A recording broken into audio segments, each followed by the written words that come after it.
Good morning, dear students. So we'll continue with our module amino acids and proteins. അപ്പോൾ last ക്ലാസ്സിൽ നമ്മൾ കുറേ കാര്യങ്ങൾ കണ്ടിരുന്നു.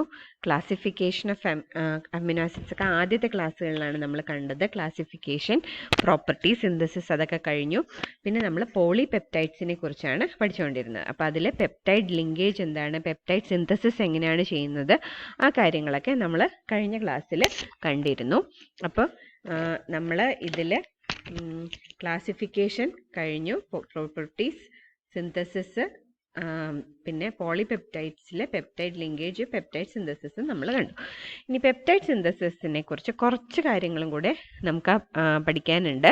2 നെയിംഡ് പെപ്റ്റൈഡ് സിന്തസിസ് ആണ് നമുക്ക് പഠിക്കാനുള്ളത്. ബർഗ്മാൻസ് മെത്തേഡും ഷീഹാൻസ് മെത്തേഡും. ഒരുപാട് മെത്തേഡുകൾ പെപ്റ്റൈഡ് സിന്തസിസിന് അവൈലബിൾ ആയിട്ടുണ്ട്. പക്ഷേ ഏറ്റവും കോമണും സിമ്പിളും ആയിട്ടുള്ള 2 മെത്തേഡ്സ് ആണ് ബർഗ്മാൻസ് സിന്തസിസും ഷീഹാൻസ് സിന്തസിസും. പരീക്ഷയ്ക്ക് സാധാരണ പേരെടുത്ത് പറഞ്ഞ് സിന്തസിസ് ഓഫ് പോളിപെപ്റ്റൈഡ്സ് ചോദിക്കാറുണ്ട്. അതുകൊണ്ടാണ് നമ്മൾ ഈ 2 മെത്തേഡും കൂടെ, സിലബസിൽ പറഞ്ഞിട്ടില്ലെങ്കിൽ കൂടെ ഈ 2 മെത്തേഡും കൂടെ നമ്മൾ കാണാൻ പോകുന്നത്. ഓക്കെ, അപ്പം നമുക്ക് ആദ്യത്തെ സിന്തസിസിലോട്ട് വരാം. Bergmans method. ഓക്കെ, ബർഗ്മാൻസ് മെത്തേഡും നമ്മൾ സിന്തസിസ് ഓഫ് പോളിപെപ്റ്റൈഡ്സ് പറഞ്ഞതുപോലെയുള്ള സ്റ്റെപ്സ് വഴിയാണ് നടക്കുന്നത്. ഓക്കെ, അപ്പം നമ്മുടെ ആദ്യത്തെ സ്റ്റെപ്പ്, എല്ലാ അമിനോ ആസിഡ് പെപ്റ്റൈഡ് സിന്തസിസിനും ആദ്യത്തെ സ്റ്റെപ്പ് എന്ന് പറഞ്ഞാൽ പ്രൊട്ടക്ഷൻ ഓഫ് അമിനോ ഗ്രൂപ്പ്. എന്തിനാണത് ചെയ്യുന്നത്? നമുക്ക് ഏത് അമിനോ ആസിഡ് ആണോ എൻ ടെർമിനലായിട്ട് വരാനുള്ളത്, എൻ ടെർമിനലായിട്ട് വരണം എന്ന് നമ്മൾ വിചാരിക്കുന്നു, അതിനെ പ്രൊട്ടക്റ്റ് ചെയ്യാൻ വേണ്ടിയിട്ടാണ്. അതിൻ്റെ അമിനോ ഗ്രൂപ്പ് റിയാക്ട് ചെയ്യാതിരിക്കാൻ വേണ്ടിയിട്ടാണ് പ്രൊട്ടക്ഷൻ ചെയ്യുന്നത്. ഞാൻ കഴിഞ്ഞ ക്ലാസ്സിൻ്റെ അസൈൻമെൻ്റ് ആയിട്ട് ഇട്ടതിൽ ആരും ആ പോയിന്റ് എഴുതിയില്ല. അപ്പം എനിക്ക് തോന്നുന്നു നിങ്ങൾ ക്ലാസ് ശ്രദ്ധിച്ചില്ലായിരുന്നോ? എന്തുകൊണ്ടാണ് പ്രൊട്ടക്ഷൻ വേണ്ടുന്നത്? നമുക്ക് ഏത് അമിനോ ആസിഡ് ആണോ എൻ ടെർമിനലായിട്ട് വേണ്ടത്, അത് അമിനോ ആസിഡിൻ്റെ അമിനോ ഗ്രൂപ്പ് റിയാക്ട് ചെയ്യാതിരിക്കാൻ വേണ്ടിയിട്ടാണ് അതിനെ പ്രൊട്ടക്റ്റ് ചെയ്യുന്നത്. അപ്പം നമ്മൾ ഒരുപാട് കോമ്പൗണ്ടുകൾ പ്രൊട്ടക്റ്റിംഗ് ഗ്രൂപ്പ്സ് ആയിട്ട് ഉപയോഗിക്കാമെന്ന് കണ്ടു. അതിലൊരു മെയിൻ കോമ്പൗണ്ടായ ബെൻസൈൽ ഓക്സി കാർബോണിൽ ക്ലോറൈഡ് ആണ് ബർഗ്മാൻസ് മെത്തേഡിൽ പ്രൊട്ടക്ഷന് വേണ്ടി ഉപയോഗിക്കുന്നത്. പ്രൊട്ടക്റ്റിംഗ് ഗ്രൂപ്പായിട്ട് ബെൻസൈൽ ഓക്സി കാർബോണിൽ ഗ്രൂപ്പാണ് യൂസ് ചെയ്യുന്നത്. ഇനി രണ്ടാമത്തെ സ്റ്റെപ്പ് ആക്ടിവേഷനാണ്. ആക്ടിവേഷൻ ഓഫ് കാർബോക്സിൽ ഗ്രൂപ്പാണ്. അപ്പോൾ ആക്ടിവേഷൻ ചെയ്യാൻ വേണ്ടി തയോണൈൽ ക്ലോറൈഡ് SOCl2 എന്ന് പറയുന്ന കോമ്പൗണ്ടാണ് യൂസ് ചെയ്യുന്നത്. ഓക്കെ, ആക്ടിവേഷൻ ചെയ്യാൻ വേണ്ടി, കാർബോക്സിൽ ഗ്രൂപ്പിനെ ആക്ടിവേറ്റ് ചെയ്യാൻ വേണ്ടി തയോണിൽ ക്ലോറൈഡാണ് യൂസ് ചെയ്യുന്നത്. പിന്നെ അടുത്ത സ്റ്റെപ്പിലാണ് കപ്ലിംഗ് നടക്കുന്നത്. അതായത് ഫോർമേഷൻ ഓഫ് പെപ്റ്റൈഡ് ബോണ്ട് നടക്കുന്നു. അതായത് രണ്ടാമതൊരു അമിനോ ആസിഡുമായിട്ട് ഈ പ്രൊട്ടക്റ്റഡ് ആൻഡ് ആക്ടിവേറ്റഡ് അമിനോ ആസിഡിനെ റിയാക്ട് ചെയ്യിക്കും. അപ്പോൾ കപ്ലിംഗ് നടക്കും. Peptide synthesis, peptide bond form ചെയ്യും. ഓക്കെ, ഇങ്ങനെ പെപ്റ്റൈഡ് ബോണ്ട് ഫോം ചെയ്ത് കഴിഞ്ഞാൽ പിന്നെ നമുക്ക് വേണമെങ്കിൽ അതിനെ വീണ്ടും അതിൻ്റെ കാർബോക്സിൽ ഗ്രൂപ്പിനെ ഇപ്പോൾ കാർബോക്സിൽ ഗ്രൂപ്പിനെ ആക്ടിവേറ്റ് ചെയ്യാം. കാർബോക്സിൽ ഗ്രൂപ്പിനെ ആക്ടിവേറ്റ് ചെയ്തതിന് ശേഷം അടുത്ത അമിനോ ആസിഡ് ആഡ് ചെയ്യാം. അപ്പോൾ അതല്ലാതെ ഡൈപെപ്റ്റൈഡ് ആണ് സിന്തസൈസ് ചെയ്യുന്നതെങ്കിൽ വൺസ് ഒരു പെപ്റ്റൈഡ് ബോണ്ട് ഫോം ചെയ്ത് കഴിഞ്ഞാൽ പിന്നെ നമുക്ക് ആ പ്രൊട്ടക്റ്റിംഗ് ഗ്രൂപ്പിനെ റിമൂവ് ചെയ്ത് കാറ്റലിറ്റിക് ഹൈഡ്രോജനേഷൻ വഴി റിമൂവ് ചെയ്യാം. ഓക്കെ, അപ്പോൾ നമുക്ക് ബർഗ്മാൻസ് മെത്തേഡ് ഉപയോഗിച്ച് സിന്തസൈസ് ചെയ്യുന്ന ഒരു ഡൈപെപ്റ്റൈഡ് നമുക്ക് നോക്കാം. ആ ഡൈപെപ്റ്റൈഡ് എന്ന് പറയുന്നത് ഗ്ലൈസൈൽ അലാനിൻ ആണ്. ഓക്കെ, ഗ്ലൈസീനും അലാനിനും കൂടെ ചേർന്നുണ്ടാവുന്ന ഗ്ലൈസൈൽ അലാനിൻ എന്ന് പറയുന്ന ഡൈപെപ്റ്റൈഡിന്റെ സിന്തസിസ് എങ്ങനെയാണെന്ന് നമുക്ക് നോക്കാം. ഓക്കെ, അപ്പം നമുക്ക് വേണ്ടുന്നത് ഗ്ലൈസൈൽ അലാനിൻ. ഗ്ലൈസൈൽ അലാനിൻ എന്ന് വെച്ചാൽ ഗ്ലൈസീനും അലാനിനും കൂടെ കമ്പൈൻ ചെയ്തുണ്ടാവുന്ന ഡൈപെപ്റ്റൈഡാണ് ഗ്ലൈസൈൽ അലാനിൻ. അപ്പോൾ ഫസ്റ്റ് സ്റ്റെപ്പ് എന്ന് പറഞ്ഞിട്ടുണ്ടെങ്കിൽ ഗ്ലൈസീനെ എന്ത് ചെയ്യണം? എൻ ടെർമിനൽ ഗ്രൂപ്പ് പ്രൊട്ടക്റ്റ് ചെയ്യണം. ഓക്കെ, ഗ്ലൈസൈൽ അലാനിൻ എന്ന് പറയുമ്പോൾ തന്നെ നമുക്കറിയാം ഗ്ലൈസീനാണ് മെയിൻ ആയിട്ടുള്ള നമ്മുടെ ആദ്യം റിയാക്ട് ചെയ്യേണ്ടത് ഗ്ലൈസീനാണ്. അത് കഴിഞ്ഞിട്ടാണ് അലാനിൻ റിയാക്ട് ചെയ്യേണ്ടത്. അപ്പം നമുക്ക് ആദ്യം ഗ്ലൈസീനെ എൻ പ്രൊട്ടക്ഷൻ ചെയ്യാം. അതിനുപയോഗിക്കുന്നത് ബെൻസൈൽ ഓക്സി കാർബോണിൽ ക്ലോറൈഡ്. ബെൻസൈൽ എന്ന് പറയുമ്പോൾ ഇത് ഓക്സി കാർബോണിൽ ക്ലോറൈഡ്, ഇങ്ങനെ ഒരു കോമ്പൗണ്ട്. ഇതും ഗ്ലൈസീൻ എന്ന് പറഞ്ഞാൽ NH2CH2COH അല്ലേ. ഇത് രണ്ടും കൂടെ റിയാക്ട് ചെയ്ത് എന്തു സംഭവിക്കും? ഒരു HCl മോളിക്യൂള് റിമൂവ് ചെയ്യും. HCl മോളിക്യൂള് ഇങ്ങനെ റിമൂവ് ആകും.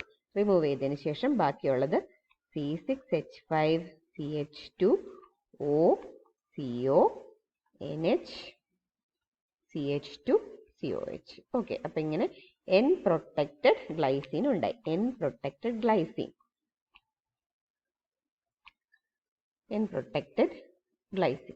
ഇനി നെക്സ്റ്റ് സ്റ്റെപ്പിൽ എന്താ സംഭവിക്കുന്നത്? നെക്സ്റ്റ് സ്റ്റെപ്പിൽ ഇങ്ങനെ N പ്രൊട്ടക്റ്റഡ് ആയിട്ടുള്ള ഗ്ലൈസീനെ നമ്മൾ കാർബോക്സിൽ ഗ്രൂപ്പ് ആക്ടിവേറ്റ് ചെയ്യണം. ആക്ടിവേറ്റ് ചെയ്യാൻ നമ്മൾ യൂസ് ചെയ്യുന്നത് തയോണിൽ ക്ലോറൈഡ് ആണ്. അപ്പം നമുക്ക് പ്രൊട്ടക്റ്റഡ് ഗ്ലൈസീൻ ആദ്യം എഴുതാം. ഇത് പ്രൊട്ടക്റ്റിംഗ് ഗ്രൂപ്പ്, പിന്നെ ഗ്ലൈസീൻ NH CH2COH. ഇതിൻ്റെ കാർബോക്സിൽ ഗ്രൂപ്പിനെ നമുക്ക് ആക്ടിവേറ്റ് ചെയ്യണം. അതിനുവേണ്ടി നമ്മൾ യൂസ് ചെയ്യുന്ന കോമ്പൗണ്ട് തയോണിൽ ക്ലോറൈഡ് SOCl2. ഇവിടെയും ഒരു HCl റിമൂവ് ചെയ്യും. എന്നിട്ടുണ്ടാവുന്ന compound C6H5CH2O CO NH CH2COCl. Sorry, അതെ, COCl. ഓക്കെ, അപ്പോൾ ഇവിടെ HCl അല്ല റിമൂവ് ചെയ്യുന്നത് കേട്ടോ. സോറി, ഞാനത് പറഞ്ഞു തെറ്റിപ്പോയി. HCl അല്ല റിമൂവ് ചെയ്യുന്നത്. HCl ഒരു കോമ്പൗണ്ട് ഉണ്ട്, പ്ലസ് SO2, രണ്ടെണ്ണം ഉണ്ട്. HClഉം SO2ഉം റിമൂവ് ചെയ്യും. അപ്പോൾ ഓക്കെ, അത് എങ്ങനെയാണ്? ഇങ്ങനെയാണ് റിമൂവ് ചെയ്യുന്നത് കേട്ടോ. അപ്പം ഇങ്ങനെ റിമൂവ് ചെയ്യുമ്പോൾ ഒരു HCl മോളിക്യൂൾ പുറത്തു വന്നു, SO2. ഓക്കെ, അപ്പം ഇങ്ങനെ ഒരു കോമ്പൗണ്ട്. ഇത് acid chloride of N protected glycine ആണ്. Okay, acid chloride of N protected glycine form ചെയ്യും. ഇനി മൂന്നാമത്തെ സ്റ്റെപ്പിലാണ് കപ്ലിംഗ് നടക്കുന്നത്. അപ്പം നമുക്ക് ആസിഡ് ക്ലോറൈഡിനെ ആദ്യം എഴുതണം. CH2O CO NH CH2COCl. Okay, ഇത് വിൽ റിയാക്ട് വിത്ത് അലാനിൻ. ഏത് അലാനിനാണ്? നമുക്ക് ഏത് അലാനിനും യൂസ് ചെയ്യാം. ബീറ്റ അലാനിനോ ആൽഫ അലാനിനോ യൂസ് ചെയ്യാം. നമുക്കിപ്പോൾ ബീറ്റ അലാനിൻ എഴുതാം. H2N CH2 CH2 COOH. This is alanine. അപ്പോൾ ഇവിടെ വീണ്ടും ഒരു HCl മോളിക്യൂള് റിമൂവ് ചെയ്യും, -HCl. ബാക്കി C6H5CH2O CO NH CH2CONH. ഇവിടെ HCl ആണ് പോകുന്നത്, ഒരു H ഇവിടെ ബാക്കിയുണ്ട്. NH CH2CH2COOH. ഓക്കെ, അപ്പോൾ ഇതിപ്പോൾ N ഗ്രൂപ്പ് പ്രൊട്ടക്റ്റഡ് ആയിട്ടുള്ള ഡൈപെപ്റ്റൈഡ് ആണ് ഫോം ചെയ്യുന്നത്. ഓക്കെ, അപ്പോൾ ഇവിടെ നമ്മൾ ഗ്ലൈസൈൽ അലാനിൻ ഫോം ചെയ്യുന്നതുകൊണ്ട് നമുക്കിനി ഡീപ്രൊട്ടക്ഷൻ ചെയ്യാം, റിമൂവൽ ഓഫ് ഡീപ്രൊട്ടക്റ്റിംഗ് ഗ്രൂപ്പ് ചെയ്യാം. അതല്ലാതെ ഇനി ഒരു ഇത് പ്ലസ് സംതിങ് എൽസ് ആണ്. ഇപ്പോൾ ഇത് കൂടാതെ ഇതിൻ്റെ കൂടത്തിൽ നമുക്കൊരു ഗ്ലൈസീനും കൂടെ ആഡ് ചെയ്യണമെന്ന് വിചാരിക്കുക. ഗ്ലൈസൈൽ അലാനിൽ ഗ്ലൈസൈൻ ആണ് ഫോം ചെയ്യേണ്ടതെങ്കിൽ എന്ത് ചെയ്യണം? ഇനി ഇതിലേക്ക് തയോണിൽ ക്ലോറൈഡ് ആഡ് ചെയ്ത് ആക്ടിവേറ്റ് ചെയ്യുക. എന്നിട്ട് അടുത്ത മോളിക്യൂൾ ഓഫ് അമിനോ ആസിഡ് വെച്ച് റിയാക്ട് ചെയ്യുക. ഇപ്പം നമുക്കതിൻ്റെ ആവശ്യമില്ല. അതെന്തുകൊണ്ടാണ് ആവശ്യമില്ലാത്തത്? നമ്മൾ ഡൈപെപ്റ്റൈഡ് ആണ് സിന്തസൈസ് ചെയ്യുന്നത്. അപ്പം നമുക്കിപ്പോൾ N പ്രൊട്ടക്റ്റഡ് ഡൈപെപ്റ്റൈഡ് ഉണ്ടായി. അപ്പം നാലാമത്തെ സ്റ്റെപ്പിൽ നമുക്ക് റിമൂവൽ ഓഫ് പ്രൊട്ടക്റ്റിംഗ് ഗ്രൂപ്പ് അല്ലെങ്കിൽ ഡീപ്രൊട്ടക്ഷൻ ചെയ്യാം. അപ്പം റിമൂവൽ ചെയ്യാൻ വേണ്ടിയിട്ട് ഇവിടെ എന്താ നമ്മൾ സ്റ്റെപ്പ് പറഞ്ഞത്? Catalytic hydrogenation. ഓക്കെ, നമുക്ക് കാറ്റലിറ്റിക് ഹൈഡ്രോജിനേഷൻ എങ്ങനെയാണ് ചെയ്യുന്നത് നോക്കാം. CO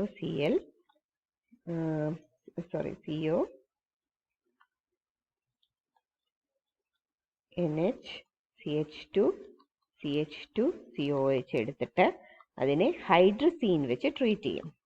ഹൈഡ്രസീൻ എന്ന് വെച്ചാൽ NH2 NH2. നമ്മൾ പറഞ്ഞില്ലേ ബെൻസൈലോക്സി കാർബോണിൽ ഗ്രൂപ്പിനെ റിമൂവ് ചെയ്യാൻ ഹൈഡ്രസീൻ യൂസ് ചെയ്യാമെന്ന് നമ്മൾ കണ്ടിരുന്നു. അപ്പോൾ ഇത് യൂസ് ചെയ്ത് കഴിയുമ്പോഴത്തേനും എന്താ സംഭവിക്കാന്ന് വെച്ചാൽ ഇവിടെ ഒരു ബ്രേക്ക് നടക്കും. അപ്പം ഉണ്ടാവുന്നത് ടൊളുവീനാണ്, C6H5CH3. പിന്നുള്ളത് ഇവിടെ ഒരു റിമൂവൽ നടക്കും, ദാറ്റ് ഇസ് കാർബൺ ഡയോക്സൈഡ്. എന്നിട്ട് ബാക്കി ഇവിടെ NH2 CH2 CO NH CH2 CH2 COH. This is glycyl alanine. Glycyl alanine. അപ്പോൾ നമുക്ക് ഈ ഒരു മെത്തേഡ് ഉപയോഗിച്ച് ഏത് പെപ്റ്റൈഡും സിന്തസൈസ് ചെയ്യാം. ഇതിപ്പോൾ ഡൈപെപ്റ്റൈഡ് ആണ് നമ്മൾ കാണിച്ചിരിക്കുന്നത്. ഇനി ഒരു അമിനോ ആസിഡും കൂടെ ആഡ് ചെയ്താൽ ട്രൈപെപ്റ്റൈഡ് ആകും. പിന്നെയും അമിനോ ആസിഡ്സ് ആഡ് ചെയ്താൽ നമുക്ക് ഒളിഗോപെപ്റ്റൈഡ്സ് ക്രിയേറ്റ് ചെയ്യാം. പക്ഷെ എപ്പോഴും പ്രൊട്ടക്റ്റിംഗ് ഗ്രൂപ്പ് ബെൻസൈലോക്സി കാർബോണിൽ ക്ലോറൈഡ് ആയിരിക്കും, ആക്ടിവേറ്റിംഗ് ഗ്രൂപ്പ് ഡയനൈൽ ക്ലോറൈഡ് ആയിരിക്കും. ഫൈനൽ സ്റ്റെപ്പിൽ റിമൂവൽ ചെയ്യാൻ വേണ്ടി ഹൈഡ്രസീനും ആയിരിക്കും യൂസ് ചെയ്യുന്നത്. ഓക്കെ.